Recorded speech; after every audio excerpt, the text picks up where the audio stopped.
कुछ उर्वशी सुनाने वाली है, तुम थोड़ा गौर फरमाओ। मैंने अपनी मम्मा से ही सिखाएगा ना। अपने देश दा मारी डुआरियां, अपने देश दा मारी डुआरियां, बिछड़ी आईयां तियां कुआरियां, बिछड़ी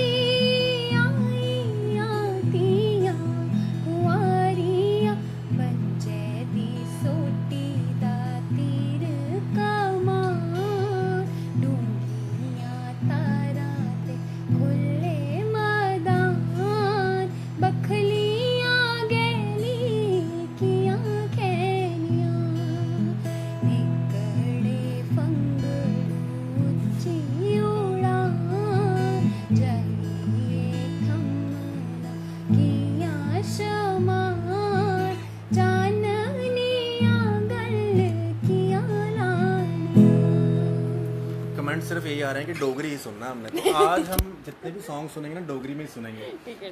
तो चलिए अब शुरुआत करते हैं। जो जनरली लोग ऑडियंस जब भी सुनना चाहती है, ये मुझे बताइए कि आपका किस तरह से स्ट्रगल स्टार्ट हुई, म्यूजिक कब से एक्चुअली मिस्ड योर क्वेश्चन, आप फिर से बता देंगे? मैं आपसे ये पूछना चाहूँगा, जिस तरह से कोई भी कहीं पे भी आप इंटरव्यू तो शुरुआत जहाँ से होती है वही क्वेश्चन आपसे करूँगा। हाँ जी हाँ जी। कब शुरुआत हुई म्यूजिक की जर्नी की? मैं मेरे ख्याल से 5th स्टैंडर्ड में थी, तो मेरी मम्मा भी, मैंने आपको बताया, थोड़ा थोड़ा गुनगुनाते हैं। तो मेरे को भजन, पहले तो ऐसा होता था कि कभी भी लाइट चले जाए तो सब एक साथ बैठ के मम्मा के साथ भजन गाना स्टार्ट कर देने, दादी हो या मेरी नानी हो या कोई भी मेरे साथ बड़ा हो तो भजन गाने। धीरे धीरे मेरी फैमिली ने रियलाइज़ कर लिया कि ये गाती है। और फिर पहला कंपटीशन कल्चरल एकेडमी का हुआ था यहाँ पे अभिनव थिएटर में, तो उसके बाद कॉम्पिटिशन्स का चलता ही रहा क्योंकि वो मैं जीती। और उसके बाद स्कूल के कॉम्पिटिशन, स्टेट के कॉम्पिटिशन्स, भारत विकास परिषद कॉम्पिटिशन्स कराते हैं, वो जीतना, ग्रुप सॉन्ग्स में पार्टिसिपेट करना, और फिर नेशनल्स के लिए जाने लगी अपनी स्टेट के पैसे के थ्रू। जब आपके ऊपर स्टेट इन्वेस्ट करके जब आपको बाहर भेजती है अपने आप को रिप्रेजेंट करने के लिए, I think nothing makes you no feel more proud than that. बहुत ही खुशी हुई जब ऐसा सब कुछ होने लग गया। और बस फिर कॉम्पिटिशन्स होते रहे, जीतती रही, खुशी मिलती रही। फिर बहुत देर के बाद रियलाइज़ किया, पहले तो इतनी ज़्यादा नॉलेज नहीं थी, एक्चुअली नहीं थी।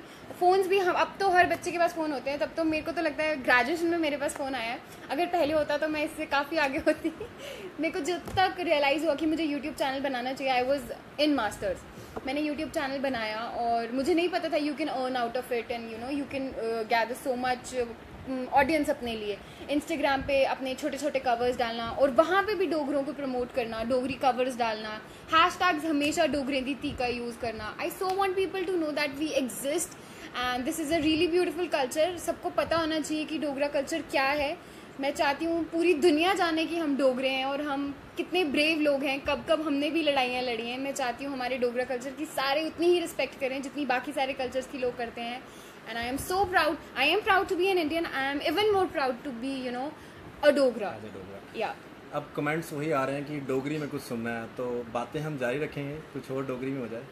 ठीक है।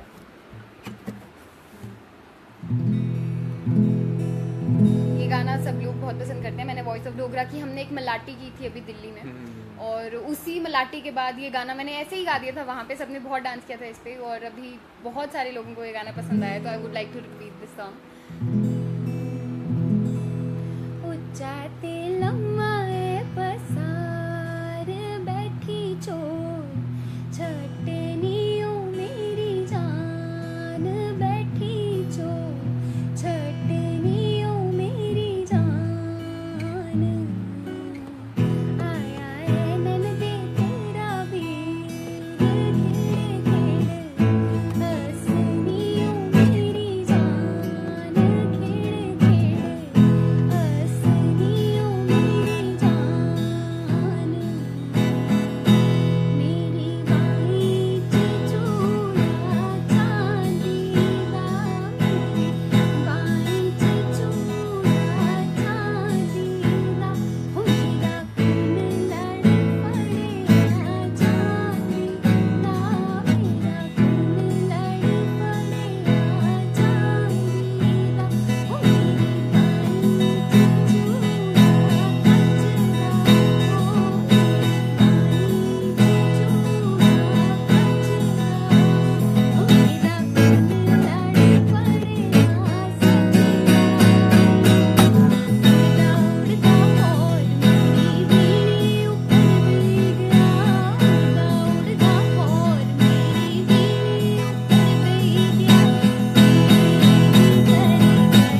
सो डोगरी सॉन्ग का सिलसिला इसी तरह जारी रहेगा, कहीं जाइएगा मत, U4U के साथ जुड़े रहें। और अगर आप U4U पर अभी ट्यून नहीं किया हुआ तो फटाफट आ जाइए, क्योंकि उर्वशी किरण शर्मा हमारे साथ लाइव है।